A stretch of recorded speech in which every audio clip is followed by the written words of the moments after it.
Welcome to the Savvy Shopkeeper Retail Podcast. I'm your host, Kathy Cruz. Just like you, I'm an independent retail business owner. I love the home decor and gift boutique I co-own with my sister, but I don't want it to consume me or my life.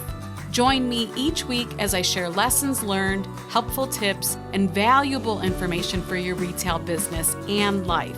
Whether you're buying your products or making your products, whether you're a $25K business or a $2.5 million business, I'm on a mission to help indie retailers work less, profit more, and grow. Let's get started on today's episode. Welcome to episode 204 of the Savvy Shopkeeper Retail Podcast. Embracing community, the power of choosing local bookshops over big box and online retailers. I'm your host, Kathy Cruz. My intention for this episode is pretty simple. It's to share how we, and that includes me, you'll understand why I say that in a minute, how we can support local bookshops over giant online retailers. I have a couple of special announcements in this episode pertaining to this topic, so keep listening. All right, so first, there's something enchanting, I feel like, about stepping into a local bookshop. Like the smell of freshly printed pages, or sometimes old pages, depending on the type of bookshop that you walk into, the creaking wooden floors, and oftentimes like the personalized recommendations from passionate staff members. It's an experience that you just can't replicate online. There's a local outdoor mall and a charming Main Street square, all in my area, that have locally owned businesses. And my family visits both of them probably 2 to 3 times a year. And the one store in each area that I look forward to visiting the most is the bookshop. Now, I may not purchase a book every time I'm there, but I just truly enjoy visiting a bookshop in person, even with my shift to digital note-taking, because some of you might be like, hey, Kathy, we know you love digital. And I do, but not when it comes to books. I love the feel of a book in my hand.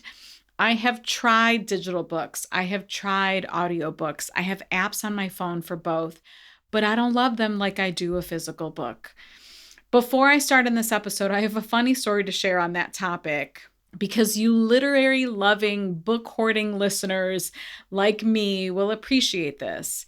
I am currently self-suspended from books.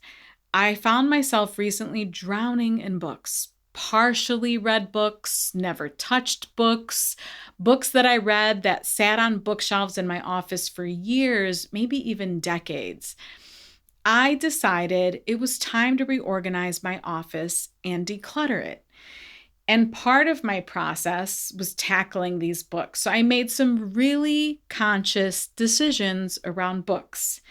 1, I decided to stop buying books until I did something about my situation. Number 2, I let myself stop reading a book. I pretty much gave myself permission to stop reading a book if I didn't love it. Number 3, my goal was to finish or attempt to read every unopened book I discovered during my decluttering process.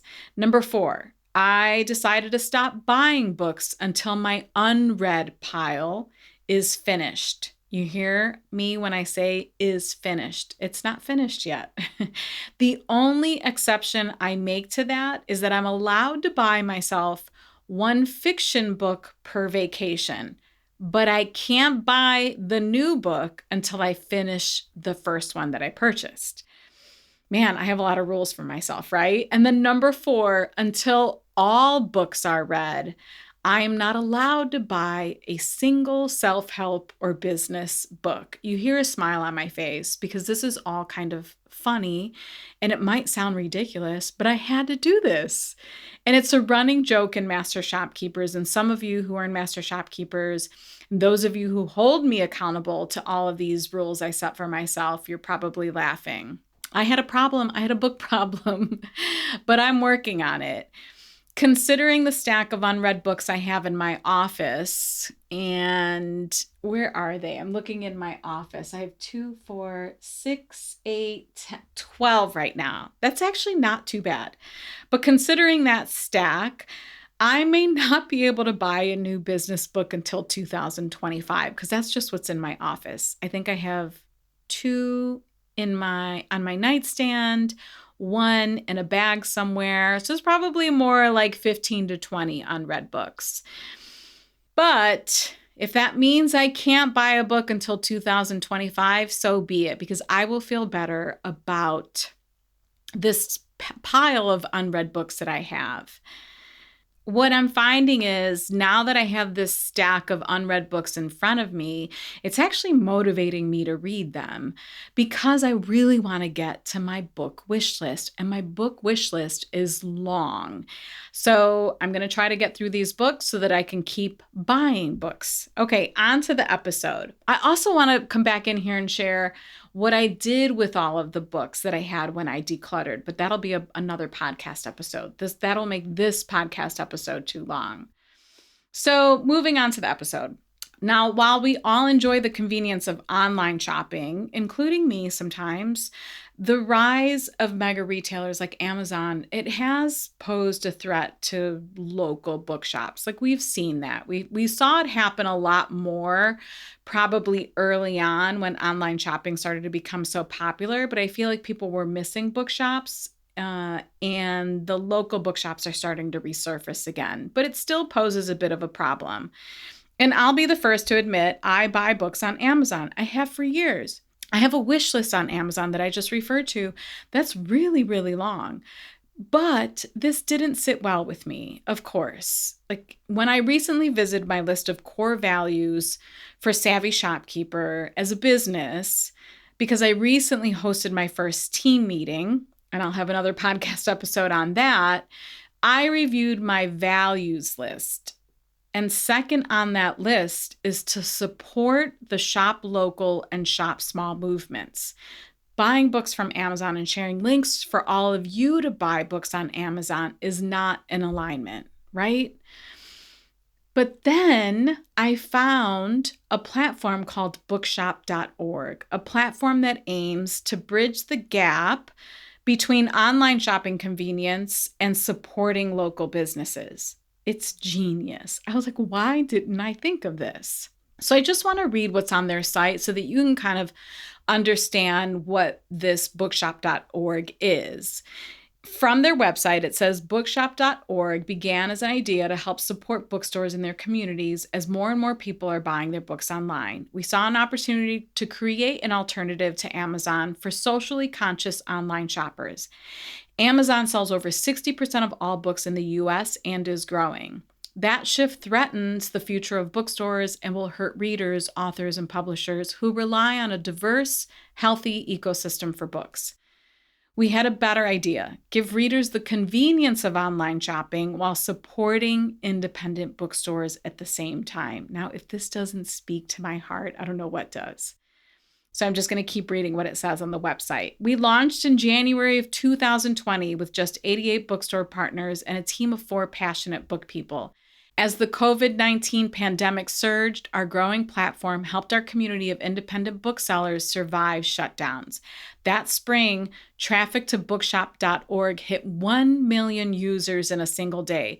By the end of 2020, we had grown to over 1,000 bookstores and distributed over $10 million in profits. Bookshop.org has since expanded internationally, launching in the UK and Spain. It wraps up by saying 78% of our customers said they regularly bought books from Amazon before they made the switch. I want to share one really important stat from their website that says since 2020, they have raised more than $29 million. Just since 2020, over $29 million for independent bookstores. It's crazy and incredible all at the same time. So every book purchase we make sends a message, right? That's what I'm telling myself now. We often see and share posts encouraging our community and followers to shop small and shop local. So we have to ask ourselves, what can we do to talk the talk and walk the walk too, right? This has come up a lot in the Stanley Tumblr posts that we're seeing all over the place. And I feel like there's a podcast episode in all of that too. So if we want our community to shop small, we should hold ourselves accountable to that too. And I'm not looking for perfection. I am far from perfect, but I am looking to make more effort in this area because our decisions matter.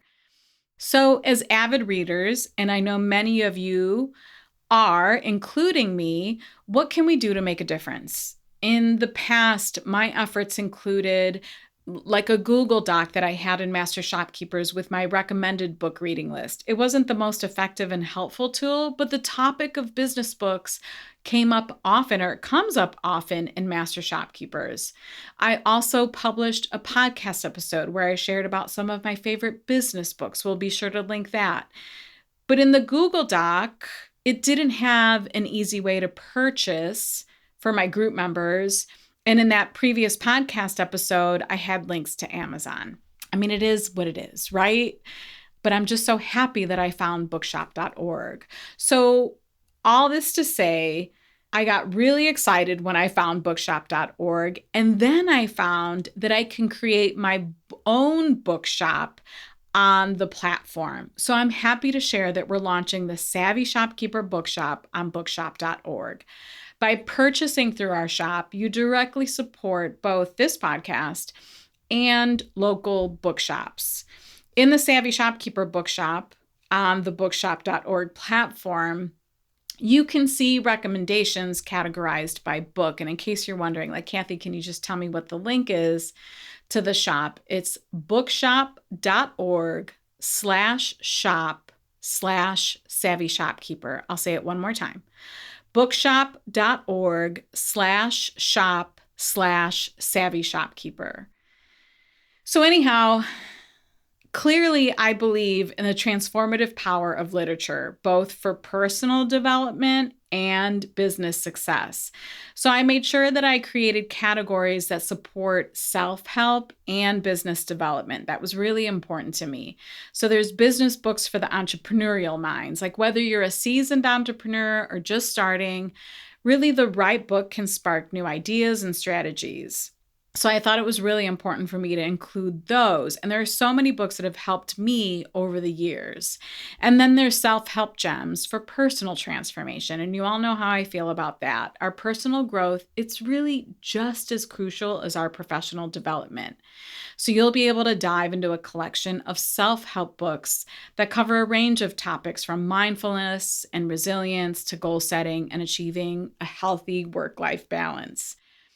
So the current categories in my online shop, they are branding, business, financial, leadership, marketing, money mindset, and self-help. But I'm sure I'll probably add some more.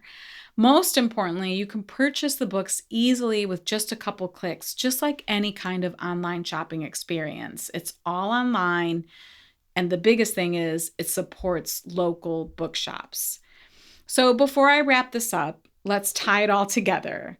By choosing to explore and purchase the books we recommend from our bookshop.org affiliate shop, you're not only investing in your own growth, but you're also supporting local bookshops. It's just a win-win.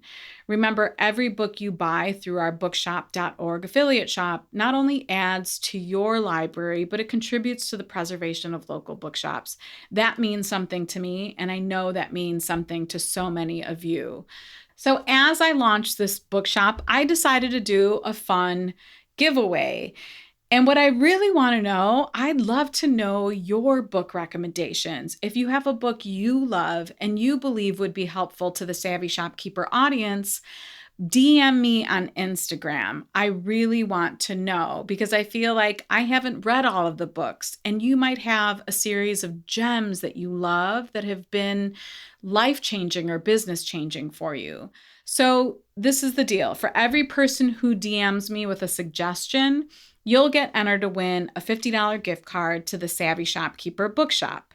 And let me just list the rules really quickly. You're going to DM me on Instagram. My username is @SavvyShopkeeper. And if you're not on Instagram, send me an email. You can email me at Kathy@SavvyShopkeeper.com. You'll give me the title and the author of the book, please. That will be helpful. And then I just want you to share why the book would be helpful to the Savvy Shopkeeper community. I mean, really keep it simple, up to 3 sentences. Because what I can do is I can add this as an annotation in the bookshop for that particular book. So if somebody sees that I listed a book in the bookshop, when they click on it, it'll give them the 3-sentence reason or the description or why we think or why you think it'll be helpful to independent retailers or anyone that visits my bookshop. Entries will be accepted until January 25th, 2024 at 4 p.m. Eastern Standard Time. And then one winner will be selected at random and announced on Friday, January 26th, the following day. And I will announce that on social media. And this is all for a $50 gift card to the Savvy Shopkeeper Bookshop. Of course, right? Now, if this giveaway has passed when you listen to this episode, I'd still love to know your recommendation, so feel free to DM me anyhow. Happy reading, and until next time, be savvy and boss up.